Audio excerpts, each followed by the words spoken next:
Pegasus Pegasus Pegasus. आजकल जहां भी देखें तो हमें सिर्फ पेगासस से जुड़े हुए खबर ही देखने को मिलता है। तो आखिर क्या है ये पेगासस?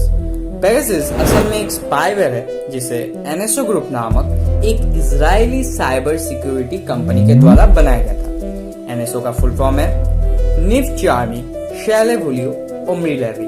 बेसिकली इनके 3 फाउंडर्स के नाम। इसको अगस्त 2016 में for the first time identify किया गया था। इसको बनाने का मेन मकसद था क्रिमिनल्स को पकड़ना, टेररिस्ट को पकड़ना, और इसी वजह से ये कंपनी अपना प्रोडक्ट पेगासस सिर्फ गवर्नमेंट्स को ही बेचती है। लेकिन अकॉर्डिंग टू द गार्जियन और द वॉशिंगटन पोस्ट, पेगासस को लेकर प्रॉब्लम तब से शुरू हुई जब से इसे क्रिमिनल्स के बदले पूरे विश्व भर के कई सारे रिपोर्टर्स, जर्नलिस्ट और पॉलिटिकल लीडर्स को ट्रैक करने में लगाया गया। और इस एक्टिविटी को पहली बार यूएई, सऊदी अरेबिया और बाकी के कुछ देशों में देखा गया। वैसे तो इस स्पाईवेयर ने फिलहाल पूरे विश्व में बवाल मचा कर रखा है, लेकिन इंडिया में ये बहुत भयानक हो चुका है क्योंकि इंडिया के 300 फोन नंबर्स पेगासस के लिस्ट में है, जिसमें से कई बड़े बड़े पॉलिटिकल लीडर्स, बिजनेस पर्सन्स और सेलिब्रिटीज के नंबर्स भी हैं। और ऐसा सिचुएशन सिर्फ इंडिया में नहीं है बल्कि पूरे विश्व में ये हो रहा है।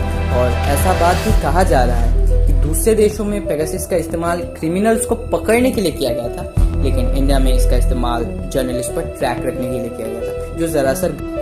और फ्रेंड्स, इन सभी बातों का अभी तक वेरिफिकेशन नहीं हुआ है।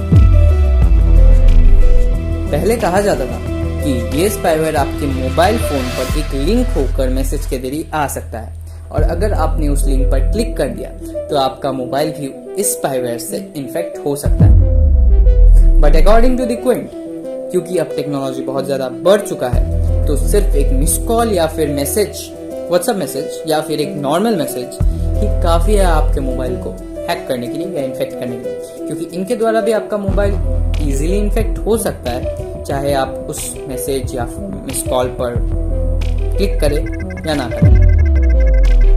और अगर एक बार ये आपके मोबाइल को इन्फेक्ट कर देता है तो फिर उसके बाद ये आपके मोबाइल के सारे पर्सनल और प्राइवेट चीज़ों को हैक कर देगा। आपके कैमरा से लेकर आपके माइक्रोफोन तक ये हैक कर सकता है। इवन आपके मैसेजेस, पासवर्ड्स एंड लोकेशन को भी ट्रैक कर सकता है। और ऐसा भी कहा जा रहा है कि इंडियन गवर्नमेंट इस स्पाईवेयर का इस्तेमाल अपने देश के सिटीजन्स के ऊपर नज़र रखने के लिए कर रही है, लेकिन इस बात की अभी कोई वेरिफिकेशन नहीं की गई है, ये सिर्फ एक दावा है।